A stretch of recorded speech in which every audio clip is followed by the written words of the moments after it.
Cashflow Diary Podcast, episode 201.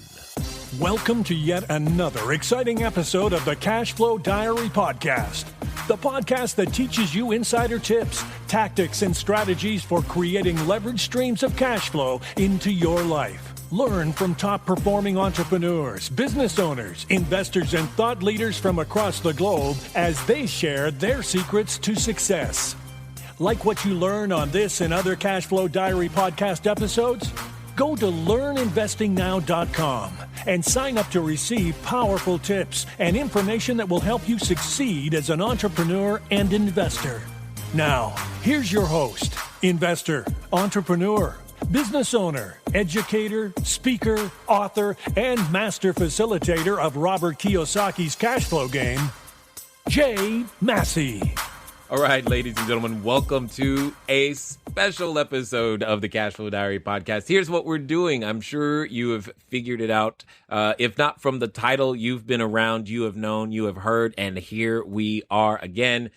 What we're talking about now is that elusive number, $100,000. For many of us, we think that $100,000 year would be great. I know, that idea, $100,000 year, being able to choose what we want and have our business, blah, blah, blah. Well, here's what I want to do. We're going to be talking now for the next little while to individuals who earn what you're thinking about in a year, but who have done it in a month. And that's the key I want you to think about. Think about what you currently earn in a year. Learn to believe that you can do this in a month. And we're going to talk to some individuals who have done exactly that. Now, today's guest has absolutely been featured on the podcast before, episode 170, if you haven't checked it out. And he is none other than Jason Hartman. So I'm going to let him do most of the talking because I know there's so much that you are going to be able to learn from an individual who has been able to transcend what many of us start out believing is just absolutely impossible, dare I say improbable. But we're going to show you through the next set of interviews that not only is it possible, but it's possible for you, and you're going to learn how. So help me welcome Jason Hartman. Jason, how are you doing? Hey, good, Jay. Thanks for having me back. It's great. This is a great topic, by the way. I really commend you on your creativity for this. This is just an awesome topic. Well, thank you. I appreciate that. And like we were talking before, I wish I could take credit. I actually got the idea from church because they do series at church. And I was like, hey, we should do a series because that's when more people tend to show up on Sundays because they know what's coming next. So I was like, hey, let's see what would be transformative. And the thing that came to my head is I'm always telling people, instead of earning what you earn a year, earn it in a month. And I just came up with $100,000 and put the call out there. And I'm grateful that you responded. Yeah, well, thanks. And, it is a good topic because we've got to always think, regardless of what business we're in and regardless of how we're investing on the side, hopefully we're investing in income property. We're in the real estate side of things right. From our investments. But in our professional life, your listeners do a lot of different things. And I know, Jay, you've got listeners all over the world. But what's kind of interesting, just to sort of set this up, is to maybe just look at some of the income diversification in America. And let's talk about how we can help your listeners expand their mindset, their horizons, their context when it comes to earning over $100,000 per month. So I'll just share a couple stats with you real quick. Based on IRS, Internal Revenue Service, that's our taxing agency in America, from 2010 to 2014, here's how American income earners stack up. The top 1%, the people we heard so much, Jay, that was all what Occupy Wall Street was about, right? The top, we're the other 99%, right? Not the top 1%. So the top 1% in America, what do they really make? What is their income? We know a lot about people's net worth. There's, of course, the Forbes 400 richest people in America, the Forbes 400 richest people in the world, and you got to be a billionaire to be on that. But what about actual income rather than net worth? And the top 1% in America in the last 4 years makes about $380,000 per year. Okay? So yes. 380 grand. And we're talking about making 1.2 million. Okay. If we can do that consistently, right? So, yes. I think that I don't think people had that kind of context, but they're getting it now. yeah, it's really possible. And, I'm grateful. I'm extremely grateful to say that I've had months that are over $100,000 many times in my career, and many years ago when I was much younger too. So it is completely possible, folks. It is absolutely possible. And in listening to some of these people that are in the entrepreneurial space, especially in kind of the internet marketing world and Right. and the real estate world. I mean, some of these kids in their like early 20s are doing this, and this is not Mark Zuckerberg who founded Facebook type stuff. This is just regular people that most people haven't even heard of. Okay, they're just I know. That's the part that, well, the funny thing is they could be sitting next to you right now as you're in the grocery store listening to this, and you wouldn't even know it. totally. And that's what I love about it. So for just a little splash of context, give us some of the understanding, because again, like I said before, not everyone's listened to the prior episode, but give us a little context of some of the things that you do, your businesses, etc., where this has occurred for you, so that we can begin to formulate some questions and some ideas, and possibly pull out some systems that could help other people do the same thing. Yeah, absolutely. So I just want to be very transparent with your listeners. I've always been around the real estate business since I was inspired to get into it at age 16, grew up poor, and didn't like living with limited resources, didn't want to live that way as an adult. I got my real estate license when I was 19, started as a real estate agent when I was in college, just part-time. And, then it grew from there. I bought a real estate company, sold it to Coldwell Banker about 8 years later. And then, but did very well as a real estate agent, always was investing on the side, and did very well with my real estate investments too. And for the last 11 years, I've been helping real estate investors only. So now I'm in kind of like a really unique, niche side of the real estate industry. And, I've been investing. I became a developer about a year and a half ago for the first time. So I'm developing 71 houses now. And, I haven't made $100,000 from that yet. Well, it takes a while for that to sort of come together, but we'll see how it goes. It's Yeah, coming. I hope so. And, that's kind of what I do. I also do hard money lending on real estate deals. And Jay, I just got to tell you, when I stay away from funds and Wall Street and pooled money investments, I do well. When I do that stuff, and eventually I just can't seem to learn my lesson. I'll admit it. I'll probably do it again. I hate to say it. These deals come along and they look too good to be true, and they usually are. And, I usually don't do so well in those. But, when I'm in control of my stuff and I'm doing my own deals, they almost always go quite well. Yeah, So I gotcha. Control is I think an underlying theme that we're going to hear and will hear consistently throughout all of this. So obviously in the real estate space, I don't think anyone is challenged to believe that you could do $100,000 in a month, because it's, real estate and the cost of it, et cetera, et cetera, et cetera. So since we don't necessarily have to really go like, wow, I can't believe that there are that many people who would participate in real estate and you'd be able to earn that, what would you say is more important, money or the mission? Money or the mission? Yeah. If I'm on this journey, I'm starting today and I've got my business going, or I'm wanting to get to the $100,000 a month level, is it the money or the mission that's going to help me get there? Okay, so that's a great question. Let's dice that up a little bit for your listeners, okay? First of all, I interviewed a professor on one of my podcasts who is a business professor back east somewhere, can't remember the school, but he talked about this thing about, what everybody says. It's the generic thing everybody says, follow your passion and the money will follow. Follow your dreams and the money will follow. Do something you love and the money will follow. In fact, I think there's even a book with that title. And that sounds great on its surface. But he diced that up a little bit better for me, and I think this is important. Maybe what you love is not your actual business. Like maybe you don't love selling widgets, right? That's Right. not the thing. But what you do love is your entrepreneurial freedom. Okay, so it doesn't have to be, I think most people when they hear that kind of like the mission, the passion thing, I mean it's great if you can have that completely aligned. But for most people, I don't know that it really happens that way. If you sell, I don't know, what's really boring.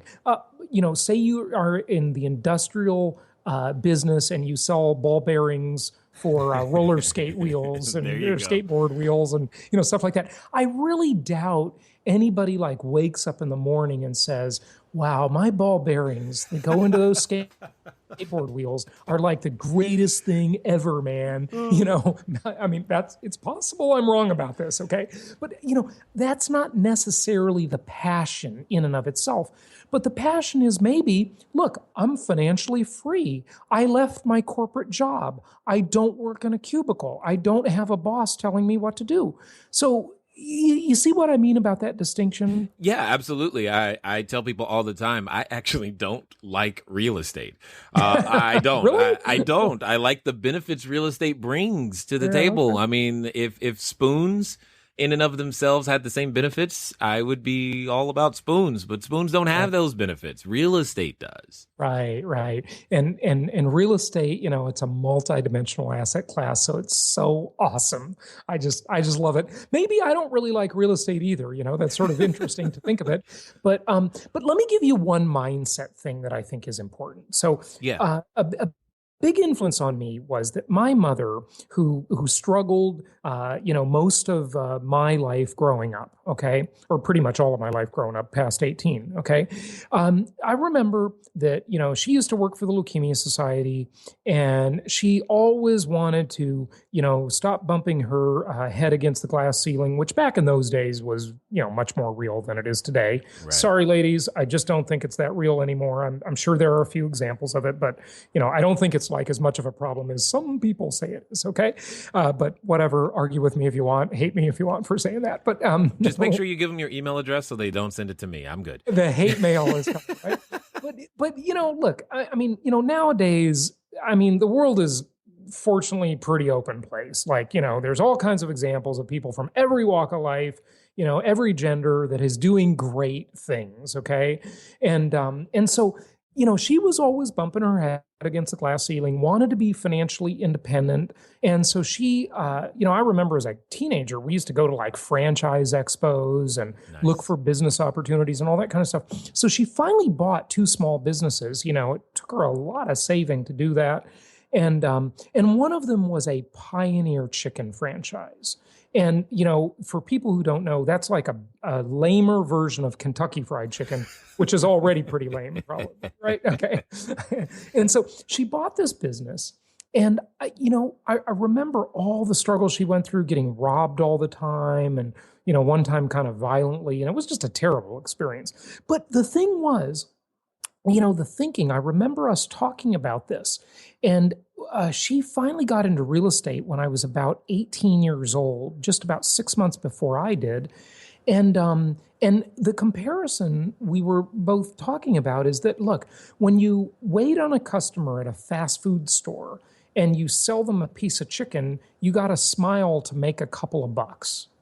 And in real estate, because it's a high ticket item, you smile and you make a couple $1,000. Okay. Yes. And the metaphor is that we've all got to maybe do some stuff we don't like occasionally, and maybe we've got to be friendly even when we don't feel friendly. Okay. Yeah. And we've got to manage our mood even though when we don't feel like it. That's just part of being an adult, right? And so the mindset I want to share with your listeners is a high ticket commodity is a good one. Okay. And if you're not in a high ticket commodity, you've got to take a low ticket commodity and make sure it scales. So there are many great examples of this.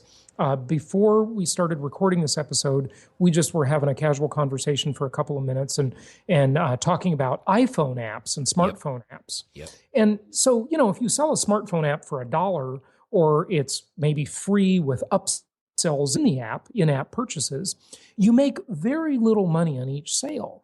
But because it's so scalable and you can reach the entire planet with your app, there's a huge profit opportunity in that. So it doesn't have to be a high ticket item like real estate, although it could be. But if it's a low ticket item, it's got to be very scalable so that your mindset is on big things. And the big thing is, look, I'm going to get the whole world to just give me $1. Okay. Nice. And, in fact, the website Reddit is running some kind of contest about that right now as we speak, where they're trying to get a bunch of people, like 1 million people, to donate $1, and then they're just going to give it to someone, to make them a millionaire. Nice. You couldn't do that before the internet because, if you couldn't reach those people, what are you going to do? Direct mail saying, please send us $1? You'd lose all the money just in the marketing, right? So. Yeah. Indeed. So I guess then this comes down to probably a very important question. Some people, say things. I mean, we hear these phrases all the time. Your attitude will determine your altitude and your aptitude and all this other stuff and these, nice things from stage. But I want to know from, a guy who's been in the trenches and made it happen, what's more important, attitude or activity? What's going to make it happen for somebody? We just grind it out even though we don't like it? Yeah, those are a great question too, because, I remember when I got into Earl Nightingale, Dennis Waitley, Zig Ziglar, and Jim Rohn at age 17, I was so lucky to discover those guys. And one of the things Earl Nightingale said is he said, to ask what the role of attitude is in a person's success is like asking what the role of H2O is in the Pacific Ocean. It's everything. Okay. Water in the Pacific Ocean is everything, right? Right. And so that attitude is like the foundation, out of everything comes that foundation. And if we don't have a foundation of a positive attitude, of being a big thinker, there's a great old book called The Magic of Thinking Big. Yes. I can't remember the author's name. Dr. David J. Schwartz. You see, of course you know that, right? Well, it was one of those key books because I was having trouble thinking big. And here's what I mean by that. Really, Jason, this is literally what I thought.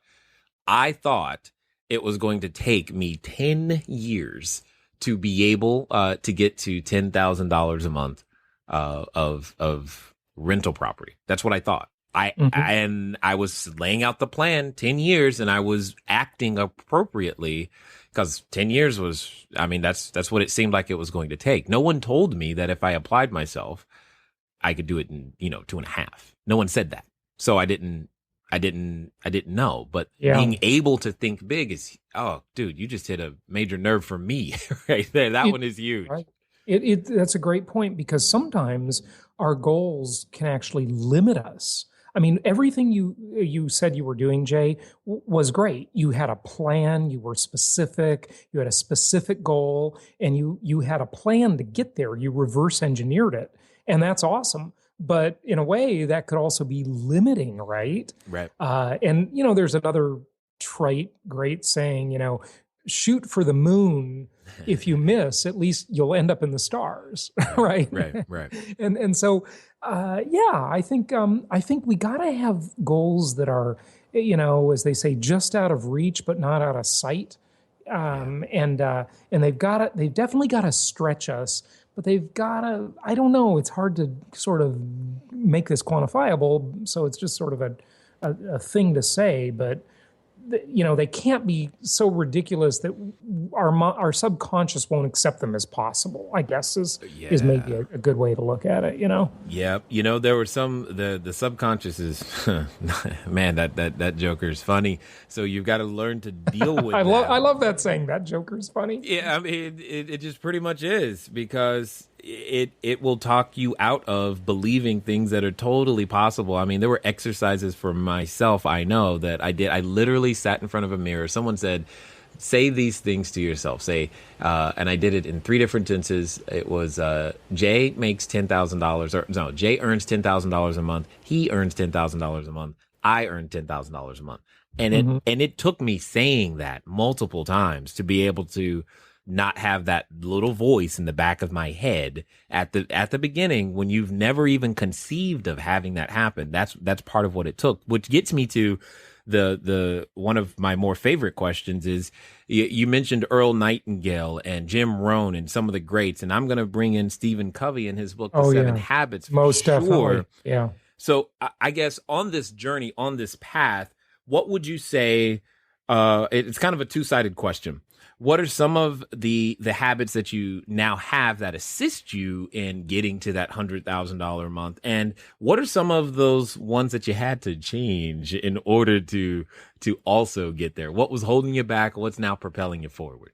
Okay, so focus determines results. It's whatever we're focusing on. And listen, I by no means have this mastered. Okay, I want to first say that. I'm human. Right. I screw it up all the time. But we're either, there's Ben Franklin said the way to get rich is either, augment your means or diminish your wants, right? So either want less and save more, right?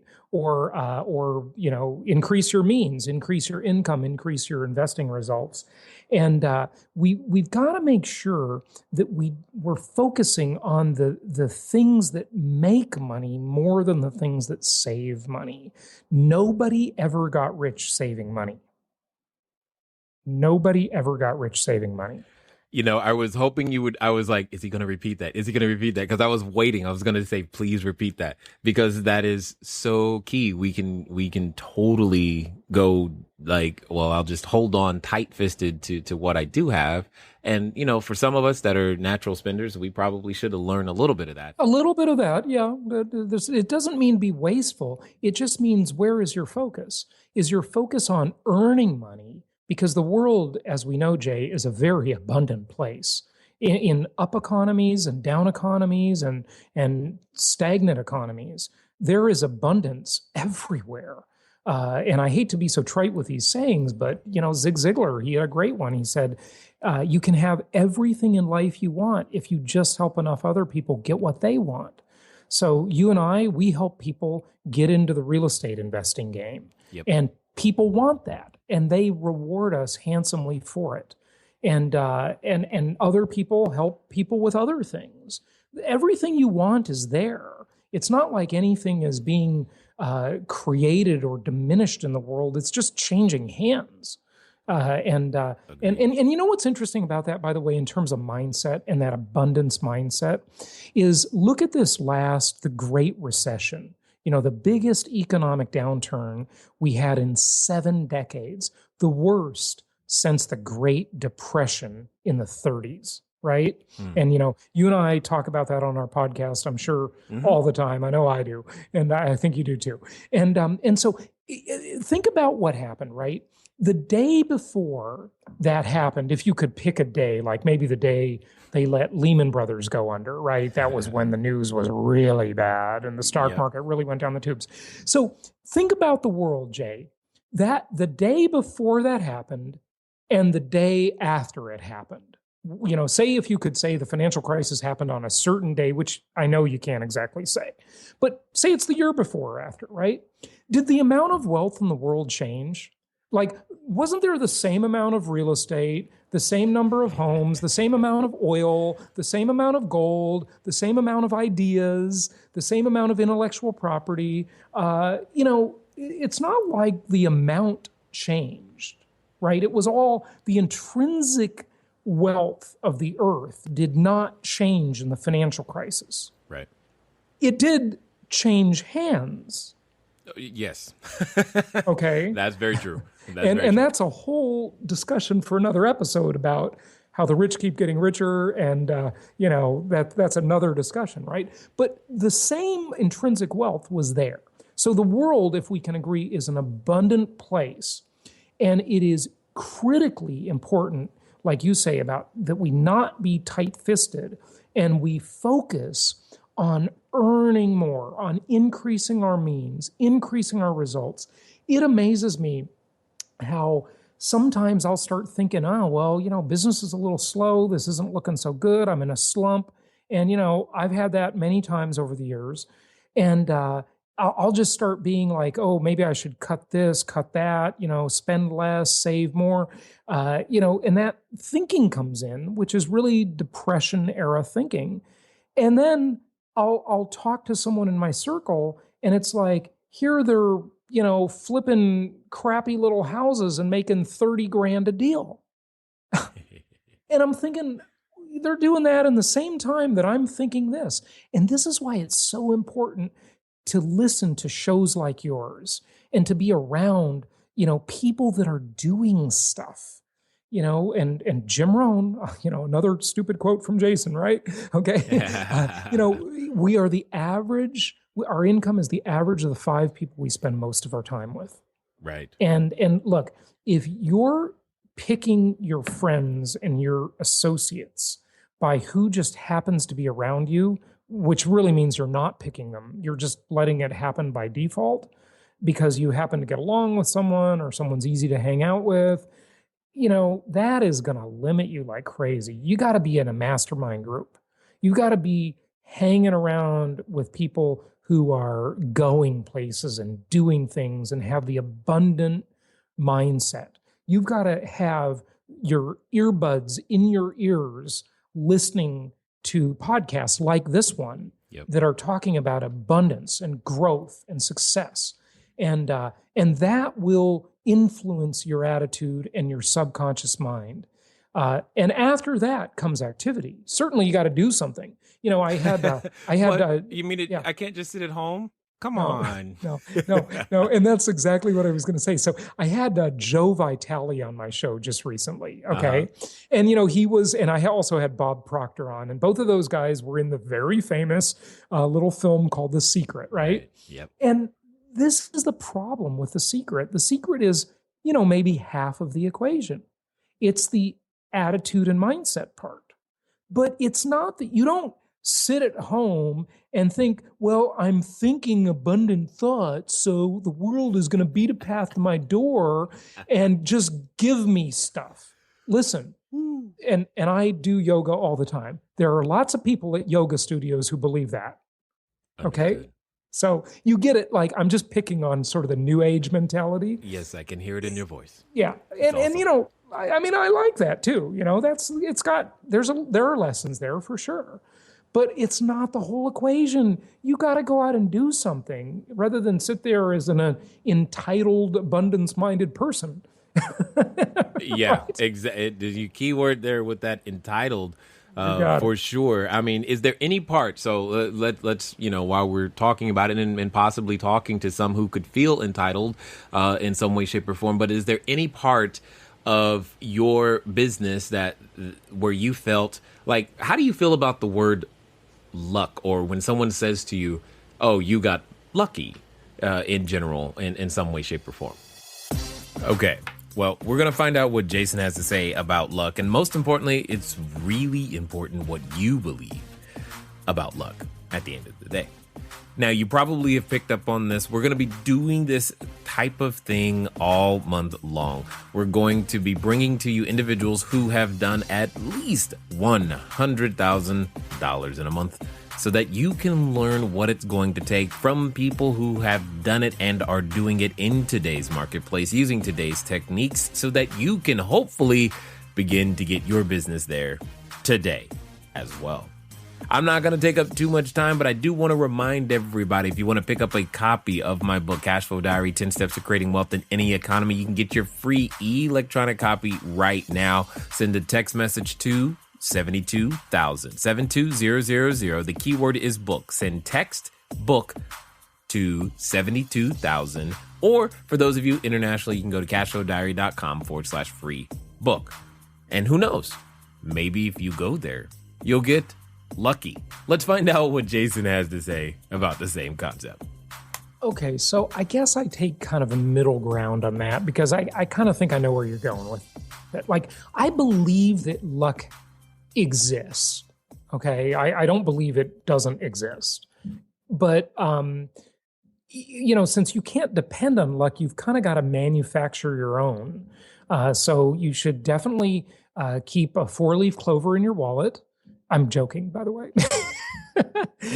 and eat Lucky Charms cereal for breakfast. Nice. Yeah. Nice. Hey, but Lucky Charms are good. You do know that. Yeah, but they'll probably give you diabetes too. So anyway, True. But that's yeah. not the point right now. That's Exactly. another episode. That's another episode. Yeah. But luck exists. It's just the problem is you can't depend on it. So the mentality of I'd rather be lucky than good, is okay, but you can't depend on luck. So you better just be good. And the old saying, the harder you work, the luckier you get. I think that's true. Right. When you have the abundance mindset and you combine it with activity, as you say, with action, and you go out and you do things and you provide a service to the world, and you do it in a smart way, though. You either do it in a way where you're doing something that's high ticket. Like, look at, if you're in the business of brokering jets and yachts and luxury homes, Nice. you are definitely in the abundance environment, okay? And one client will mean a lot of money to you. Yeah. If you're in the business of selling inexpensive widgets, you've got to learn how to do things at scale and focus on systems and processes. And if you're by the way, just to bring it back to the other side of that coin, if you're in the big ticket world and you focus on scalability and systems, you're going to just knock it out of the park. You're going to do great. Okay. So that's the best of both worlds. But you got to be smart about it. But you'll just find that the world just drops opportunities in your lap if you're associating with the right people, if you put yourself in the right environment, if you show that you are a person who can be trusted and who can be depended upon, and you deliver and you keep your promises and you don't make idle promises. You make promises carefully because you can keep them. The world is just going to, deliver things to your door. I mean, it really will, but it didn't deliver them by just thinking about it. I understand. I get you 100%. Now, you've mentioned the concept a couple of times, and I think I want to get your take on how important it is and what you call them, and more importantly, what types do you use to make things happen. When you've mentioned scale, you've mentioned systems. I wholeheartedly, 100%, I'm behind scale and systems all day long, and definitely scaling large ticket items. But what would you say if you were trying to put together a business today, knowing what you know now, what system or systems would you say are absolutely mission critical that you've got to get done no matter what? Oh man, I tell you, Jay, it is an incredible time to be an entrepreneur. The cost of starting a business has plummeted, and that's only really. And I'll tell you what I think was a game changer. It was the iPhone. Yep. That really, I don't know if people realize what a tectonic shift the little humble iPhone was in cloud computing, in usability, in portability, in so many ways. And, for example, the cloud computing revolution has made everything so inexpensive. I used to have, big offices, huge rent for my company, and lots of overhead and employees, and guess what every company had back then. And this was only 8 years ago, 10 years ago, 10 years Right. ago. Microsoft Exchange server. Oh, Okay. God, not that. And yeah, and it was so expensive just to deliver email to my company. Okay. Now it's free. Right. Right. Okay. Google Exactly. will give you that for free. And if you want some customized professional features, $50 a year per person. It's nothing. You're right. Okay.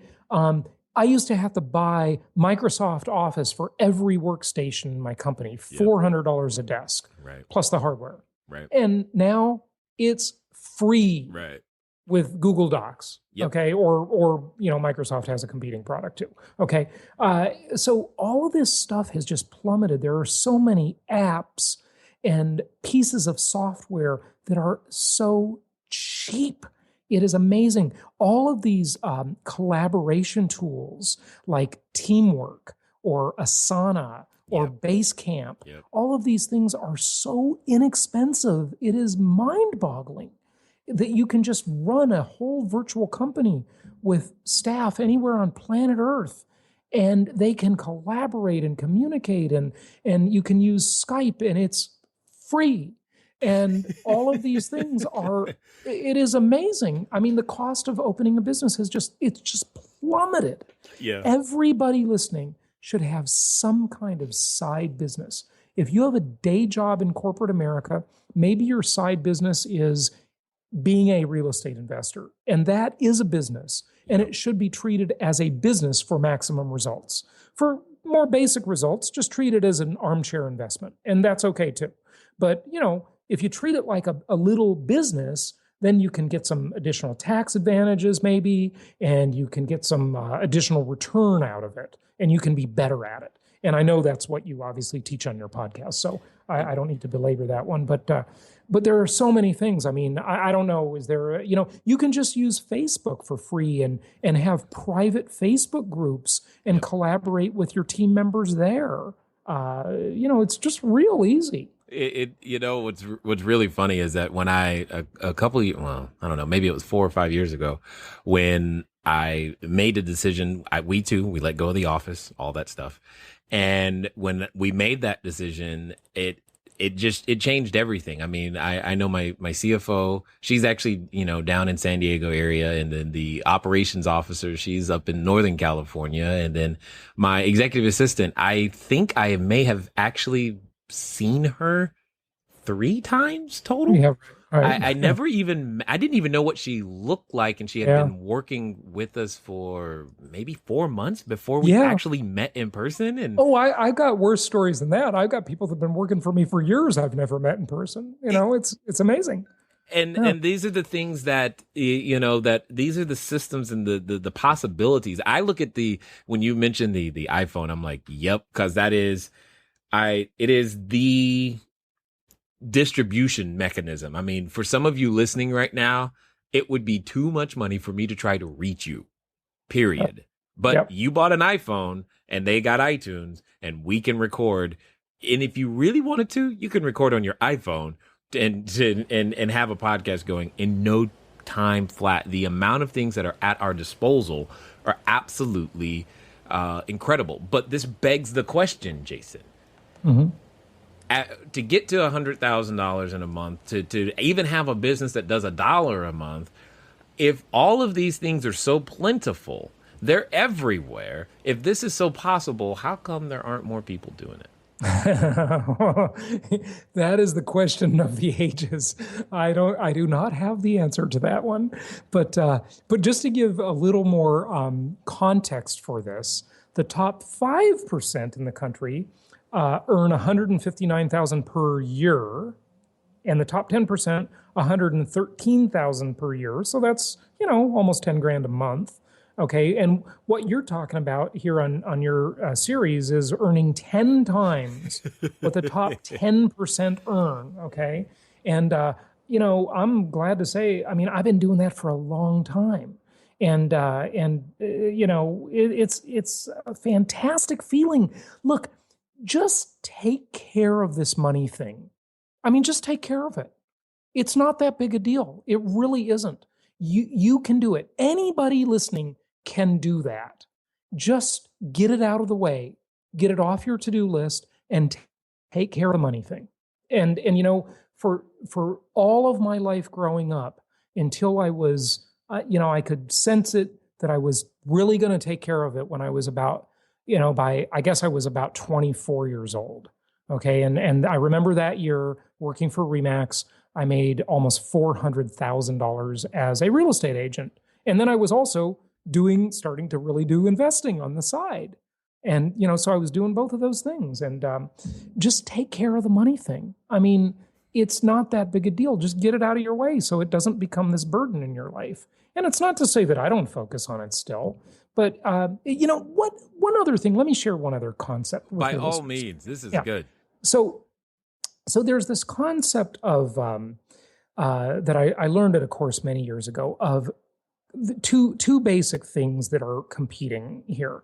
The concept of content and context. Okay. Yes. And content is what shows up in our life, what we see, like what kind of house we live in, what kind of relationships we have, what kind of vacations we go on, what kind of clothes we wear. That's the content of our life, right? And we can see that and evaluate it, and we're evaluating it all the time as human beings. But then there's the concept of context. And that's what you were talking about earlier, Jay, when it comes to mindset. And, we talked about Earl Nightingale's quote about, the role of water in the Pacific Ocean. It's everything in the Pacific Ocean. And, the fish in the Pacific Ocean, they don't really think about the fact, I mean, we don't really know, but they probably don't think much about the fact that they live in water. That's just their environment. That's just how they live. It's the context of their life. And everything in their life is generated within the context of water. So inside of water, some things are possible and others are not. Okay, so what's possible inside of water? Well, there's seaweed, there's other fish to eat, there's coral reefs, there's waves and motion, and there are certain things in water, right? Salt, in that example, salt water. Right. But they don't have available to them what we live in, our context, which is living on land in the context of air and living in a dry home, okay, and driving cars and going up in spaceships and flying in airplanes. That's not within their environment. So they are limited, and we are also limited because we don't live in their world, okay? Now, granted, we have scuba divers and things like that, but by and large, we don't really live in their world, and they don't live in ours. And so just understanding that our attitude is our context, and we get to pick that. Yeah. We get to decide if our context is $1,000 a month, $10,000 a month, $100,000 a month, or $1 million a month. And that's really up to us. It's up to our decision of how we're going to view our world and the abundant world in general.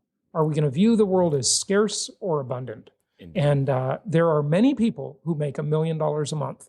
I'm not one of them, but I know that they're out there. Okay, and that's the funny thing, Jay. By the way, we can see these people. We know they exist. We know that Donald Trump exists and Steve Forbes exists, and we know they're out there. And why don't we think we can do that? I'm not exactly sure, but there, some of the questions would be, is that if you hang around with those type of people, your context instantly expands. And that's why I think the mastermind group is so important. That's why I think getting around people who are doing more than you is so important. I think one of all of our goals in life should be when we hang out with people, we want to be the dumbest person there and the poorest person there. Yep. Because then it's just like, I'm sure you talk about this on your show, about real estate in a given neighborhood, right? If you buy the worst house in the neighborhood, the value of that house is going to be pulled up by the more expensive neighbors. But if you buy the best house in the neighborhood, the value of the house is going to be pulled down by the less expensive neighbors. And that's exactly what happens to us as people. Are our neighbors, our people that we're spending time with, are they doing less than us or more than us? Because if they're doing more, we're just naturally going to be pulled up by that. We're going to think bigger, we're going to increase our context, and more is going to be available to us. Got it. Yes, man, I'm enjoying everything because it's crazy because I know there were times when we're just thinking about context that it feels like a whole person ago when the idea of being able to one of the ways I experienced this context shift in my journey was there was a time in my life where the idea if I just had $1,000 in my bank account, everything, quote unquote, felt fine. Right. It's like I was fine. It's Yeah, that's a whole $1,000. different person. Yeah. That's what I mean by a whole different person ago. I'm like, who was that guy? Right. And then that number has steadily and drastically increased. It's like, oh my God, I'm down to my last, whatever. It's a much, much bigger number. And it's like, the only difference is that context shift. There was a time where that number could be lower and and it didn't necessarily bother me. It didn't set off any alarm. It didn't matter. But now that's just not the case. And what was vacation then versus a vacation today, and places that were acceptable to go then, places to eat, all this context shifting is amazing and sometimes overwhelming. So I want to ask one question, because I got to ask this one. And I think there's a major, I will say, context shift that needs to happen around the whole idea or concept of experiencing an unwanted result, typically called a mistake. So, Right. I just got to ask is, which, if any, first of all, I'm just going to assume you've made at least one error in judgment. More than one. Right. So, but which, if any, and hear me clearly, Okay. do you regret, if any of them? Oh, well, I'd say I regret a whole bunch of them. But, if you look a little deeper than that, I think they all were there for a lesson, so there's always a lesson. But to answer your question, gosh, which one thing? I don't know. Gosh, I can't think of that. Well, I'll tell you one. I bought a high-rise condo in Las Vegas before I really knew how to be an investor properly. I was more of a speculator back then, and that turned into a disaster. I lost a bunch of money on it, and it was in Palms Place, and they really lied about a lot of things, in my opinion. And these condo-tel type deals. I don't know why the heck I did it. I think I did it for the sexiness and bachelor thinking, but it was stupid. It was a terrible deal, man. I lost a bundle of money on that. It was awful. Well, but I did learn some stuff. So I guess there's a lesson for sure, right? And I say that to set up the real question. Do you think it is possible to get to the level of $100,000 a month without making any mistakes? Is there any value in any of those lessons along the journey? Oh, I don't know. It depends where you're starting to answer that question. If you're starting at making $90,000 a month, I guess you could make 10,000 more and not make a mistake. But if you're like most people and you're starting at $6,000 a month or $5,000 a month and you're going to $100,000 a month, then you're probably going to have some trials and tribulations along the way. So I would say definitely. You're going to make some mistakes, and you got to just view them as learning experiences, minimize them if you can, but also be willing to make them. Without some mistakes, there's just no openness, and that's a closed context mentality of, oh gosh, I got to guard everything. I can't make a mistake. You'll freeze up. You'll get the paralysis of analysis, and then you'll never do anything. So you got to be willing to take some risk. Everybody has heard that. Everybody knows it. Maybe you don't know it at a gut level or intuitively, but you know it at least intellectually, and you got to move it down to the gut. So there's no success without risk. Agreed, 100%.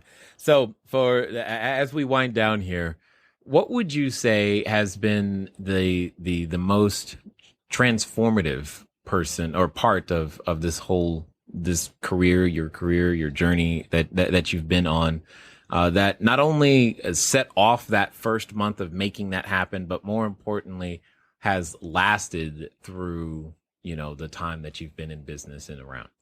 Well, certainly investing in real estate has been totally transformative because it has leverage. It's multidimensional. It's such a powerful asset class. As I always say, it's the most historically proven asset class in the world. And I just absolutely love income property. It's a very, very powerful thing. And so that's been transformative. but maybe more generally, the idea of context and content that we just discussed, that's transformative. And the overall result of just taking care of the money thing. I've traveled to 78 countries now, Jay, and I remember the end of last summer, I was in Peru with a bunch of high level friends of mine who are doing big things and making a lot of money, and they increase my thinking. They make me think I want to go further and do more. And I remember one time we had stayed on that trip. We'd stayed at this gorgeous hotel. I don't remember the name of it, but it was just spectacular. And I've stayed in some nice hotels, but this one, I mean, it was in Peru, but it was still incredibly nice. And in the closet, it had multiple bathrobes to choose from. It had multiple sets of slippers. It had in the room, a full bar with real booze that you could just take, and food and everything. It was so abundant. Okay. Yeah. And it was just a stunning hotel. And, this was included in our trip, which, I don't know, cost about $8,500, maybe $9,000 to go on the trip for maybe 5 days. But I asked at the front hotel, and a couple other people asked because this hotel was so impressive. We asked, how much is this per night, if you just want to book a room here? And they said, well, $1,200 a night, but you probably get it for $900. And I thought, I'd never paid $900 or certainly not $1,200 a night for a hotel. And then I remember I recorded a podcast the next morning from that location. And I told my listeners, like I said to your listeners today, I said, just take care of this money thing. Get it out of the way. It's a noose around your neck. You just got to check it off your to-do list so that it isn't an issue anymore. And, the way it's not an issue is when you could easily stop working and you're completely out of the rat race, as Robert Kiyosaki likes to say. Your passive income, your investments, and they're almost undoubtedly going to be real estate, okay, because that's what really works, can just fund your lifestyle without doing anything else. Yeah. And that's when you've taken care of the money thing. You just reminded me of another context shift that I went through. And my team, and I still go through it from time to time because I still remember, squatting in bank-owned property and sleeping in my car and all that stuff. So if left to my own devices, there will be times where I will, on my own, I'll go, hey, Motel 6 is great for me. But my team, when they're booking my travel, they absolutely refuse to let that happen. They always, they always send me to the other place. And it's fine. It's just funny because there was a time where, hey, Motel 6, I'm good. And, I got a roof over my head. That was the only thing that was necessary. But that context shift, I think you're right, is the thing that has been by far the most transformative. Well, I want to say again, I appreciate the time and energy and efforts that you put into developing the individuals around you, that you put into, sharing right here today, and that you put into yourself, just becoming a bigger, better version of who you are, so that we do have something to share, and taking the time to share it here. Yep. Good stuff. Thank you so much, Jay. I appreciate it. All right, ladies and gentlemen, you know what you need to do. You've heard it on this particular episode. There are so many places to go, so many resources were given. Get them all, make it happen, because, as Jason just said, just take care of the money thing. It's been fun talking to you today. I look forward to talking to you soon. Until next time.